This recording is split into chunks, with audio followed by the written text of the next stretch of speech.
Good morning and many blessings for everybody out there listening. I am Rabbi Danyiel, and today we're going to be continuing our lesson in the book of Genesis. We're going to be talking about the third day. So let me read to you first in English.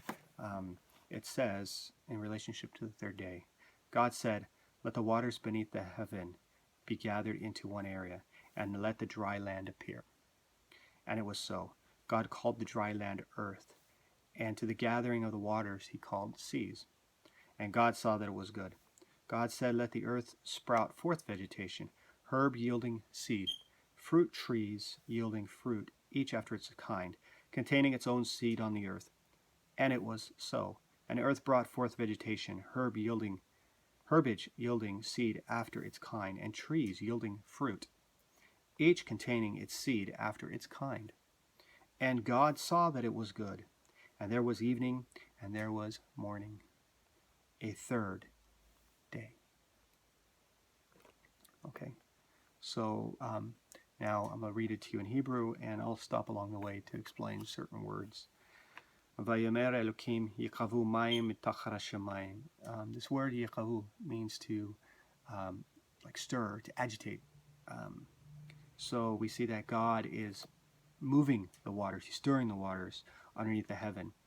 El makom achad, to one place, okay? But tiarena hayabasha vahikin. And the word for land actually here is not the regular eretz. It's yavasha, which means the dry place. Okay. Vayikra Elokim le yavasha eretz. And so God names this place, this dry place, Aretz. Ulamekve hamayim kara yamim. Okay. So, and we see here the same root, the same word yikavu earlier, which is to stir, to agitate, is being used here. And he calls the waters to this agitated or stirred water. He calls the seas.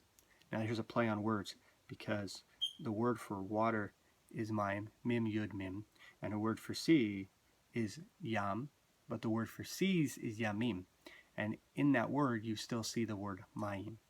So it's an interesting play on words. There's always these small little word connections in the Hebrew language, which makes it so beautiful. Vayarei Elohim kitov, and God saw that it was good. And constantly throughout Scripture, God sees that His creation is good, and He calls it as such. He calls it good.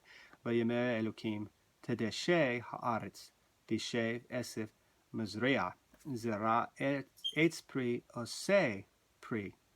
Okay, here we are using a different word. God is using a different word for creation. He's not saying bara, which is ex nihilo. He's not saying yotzer, which is form. He's saying about these fruit trees that they will make fruit.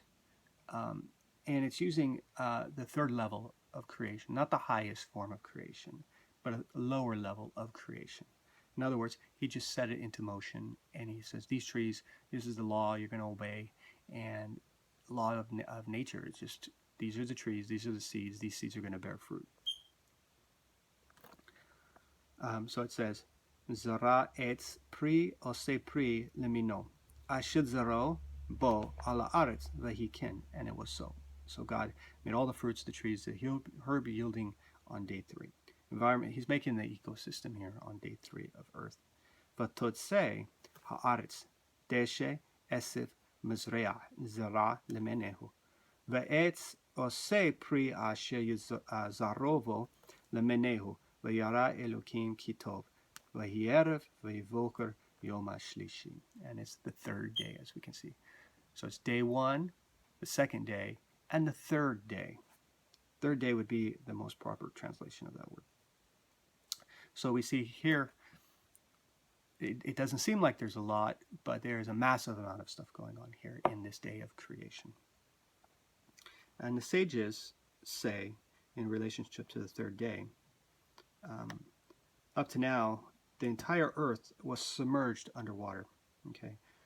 On the third day, God decreed boundaries for those waters, making way for the development of land, vegetation, and eventually animal life, and then ultimately mankind. So that's a very interesting point. Everything works in a different order, and this is what's different and contrary to modern science. Modern science has an order that goes in a different direction because they are looking at the system as it appears today and extrapolating back. Now, as somebody that works my regular job, I audit defense contracts, and as such, I do a lot of statistics. Just number crunching. That's all I do. So I do a lot of statistics, and I've taught classes on statistics, and you can't always extrapolate. However, science would have you believe that you can extrapolate way back, and there's too many things that would mess up these extrapolations, so I don't buy the extrapolations.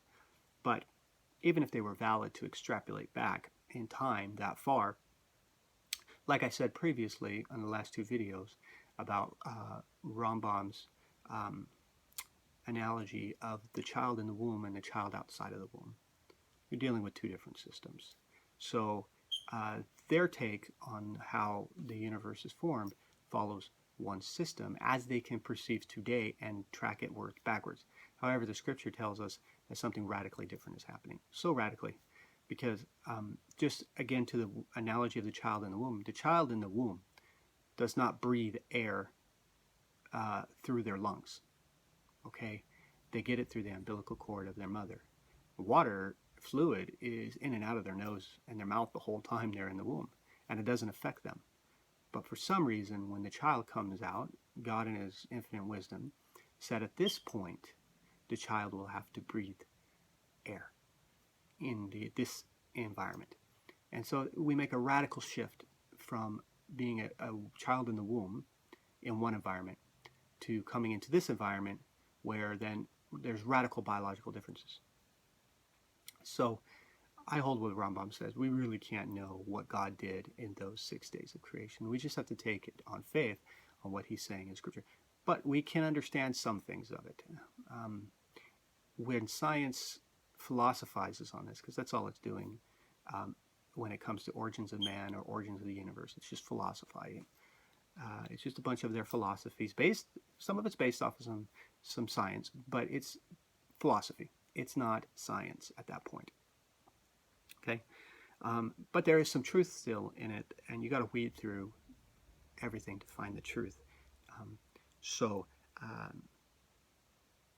With that said, Genesis, this section of Genesis, day 3, is quite interesting. Another point is Pangea. It makes a sense that there is one landmass, and because it says to the dry land, and then the water is every place else. So this is something that science tends to actually agree upon, that there was one solid landmass, and it was called Pangea. Now, how Pangea became to the different continents that we have today, that's a difference between a creationist and standard model theory evolutionist. And so there's some differences there on how geology works. Creationists would explain it that you can explain it in creationary terms by saying that the first, we were in the womb, so to say, and then we came after the 6 days of creation. Then we have a new ecosystem, a new environment, a new system on how things are laid out. And at some point, then, at Noah's flood, that caused another drastic change in the way we review things. So if we're backtracking and we're going back, and we don't take in consideration Noah's flood, and we don't take in consideration the works of God's creation in the 6 days, then you're not going to come up with the right answer. These are two things that throw off any projections. So you got to do your own research. You got to do your own studying. But with all that said, there's this awesome book, and I want to recommend it to anybody and everybody out there. It's by Rabbi Yosef Piton. It's called Awesome Creation. Okay, picked it up off of Amazon. Now, he is quite the scholar. He's a rabbi living out of Canada now, originally from Argentina. And I tell you, I read this book and it was awesome and mind revealing to me. Um, and so I would recommend it to anybody. There's a lot of good science in it that he talks about, and there's faith in Scripture that he talks about too. You know, solid. It's solid. Of course, like all things, you know, it's a different take than how I would have wrote stuff. That's why I'm writing my own book, and one day, hopefully, I'll be able to get it out to everybody. Um, but I do have to admit that this is by far one of the greatest books that I've read um, in the modern time about creation, and it's basically only covering the first 3 verses in the book of Genesis. Um, and it does incorporate others. I mean, obviously, it does talk about an environment, and it's really a great book.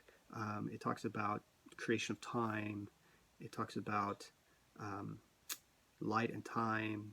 It talks about all this stuff. It is really a great book. So I recommend that. With all that said, I just hope that everybody else starting their day today, and that you're blessed, and that you have a blessed day, and may God put things in your path that will bless you, and challenge you, and may you come to a stronger relationship with God. And be well.